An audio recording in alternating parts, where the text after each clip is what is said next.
இப்போ நமக்கு வந்து பகைவர்கள் இருக்கிறாங்கன்னு வச்சுக்கோங்க.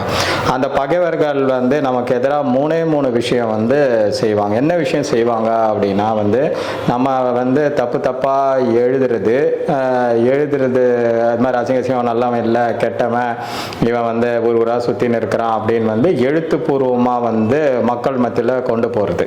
ரெண்டாவது என்றது என்ன அப்படின்னா பேசுறது மூலம் அவங்க ஒவ்வொருத்தரையாக கூப்பிட்டு அவளுக்கு வேண்டப்பட்டவங்க இந்த உலகத்தில் இருக்கவங்க நாட்டில் இருக்கவங்க எல்லாத்தையும் கூப்பிட்டு நம்மளை பற்றி வந்து ஏளனமாக அவமானமாக அசிங்கமாக இது மாதிரி கீழ்த்தரமாக என்னென்ன சொல்லக்கூடாதோ எல்லாத்தையும் சொல்லி பேசுறது. மூணாவது வந்து செயல் மூலம் அப்படின்னா நம்ம வந்து எந்த ஒரு விஷயத்தை செஞ்சாலும் அதை வந்து தடை போடுறது, அதை வந்து முழுமையடையாமல் விடுறது, வெற்றி பெறாமல் செய்கிறது, நம்ம வந்து மனம் வந்து வருத்தப்படும் நிலைக்கு வந்து உண்டாக்குறது.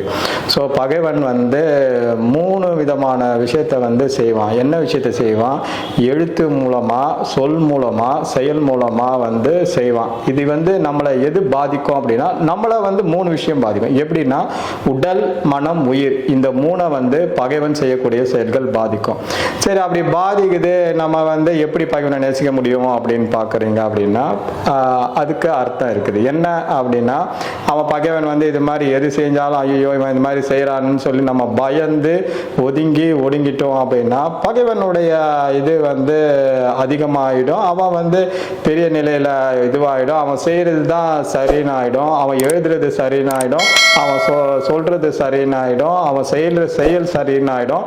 நம்ம வந்து உண்மையாலே நல்லவங்களாக இருந்தால் கூட, நல்ல செயல்கள் செஞ்சால் கூட நம்மளை வந்து கெட்டவன் சொல்லக்கூடிய நிலையை உருவாக்கிடும். அதுவே வந்து நம்ம எதை பற்றியும் கவலைப்படாமல், கஷ்டத்தை அவன் செஞ்ச எந்த ஒரு செயலை பற்றியும் கவலைப்படாமல், விழுந்து விடாமல் ஏஞ்சி நின்று நம்ம வந்து நம்மளுடைய செயலை செஞ்சு நம்ம வெற்றி பெற்று காட்டணும். அப்படி காட்டும் போது என்ன நடக்குது அப்படின்னா ஃபஸ்ட்டு ஒரு விஷயம் நடக்குது. என்னன்னா நம்ம கிட்ட இவ்வளோ திறமை இருக்கிறியா அப்படின்றது நம்மளே தெரிஞ்சுக்கலாம்.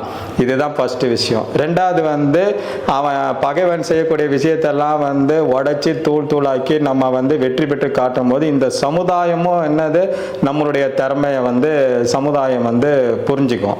மூணாவது என்ன அப்படின்னா வந்து நல்லவ மாதிரி இந்த உலகத்தில் நடிச்சிட்டு இருக்கிறவர் வந்து இது மாதிரி கீழ்த்தரமான வேலையெல்லாம் செய்வாரான்னு சொல்லி பகைவனை இந்த உலகம் வந்து தெரிஞ்சுக்கும்.